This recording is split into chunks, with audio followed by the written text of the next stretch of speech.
ici c'est Paname mon frère, ça bouge pas.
On essaie de compliquer un petit peu la tâche des défenseurs d'Arsenal avec ces 1-2. Le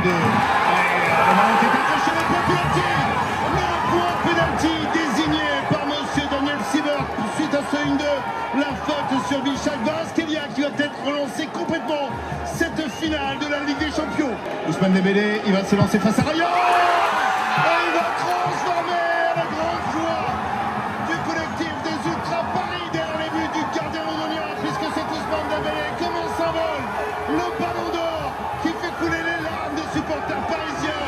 Le Paris Saint-Germain de Luis Enrique Martinez revient à égalité un partout. Ouais, sur le début de cette seconde période, c'est mérité parce qu'ils étaient de plus en plus présents. On voit une défense des Gunners de plus en plus bas, avec des possibilités de décalage. Et sur l'1-2, il y a Kvaratskhelia qui a fait une différence. Ousmane Dembélé, pas forcément le match où il est le plus influent, mais c'est un peu sa période qui veut ça. Toujours très réaliste, très serein. Il prend Raya à contre-pied. C'est pas un exercice où les Parisiens sont les meilleurs du monde, vous l'avez rappelé. Mais dans une finale de Ligue des Champions, c'était important. Dans la future course au Ballon d'Or, c'est important. Et sur la victoire finale, ça l'est également.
Seulement qui en gagne une troisième après celle remportée en 2015 avec le FC Barcelone. Marquinhos qui se présente devant ses partenaires. Et oui, ils l'ont fait. Voilà donc le Paris Saint-Germain qui est sacré une nouvelle fois 2 années consécutives. Champion d'Europe, une deuxième Ligue des Champions dans la légende, dans l'histoire de la capitale. Ça devient une équipe de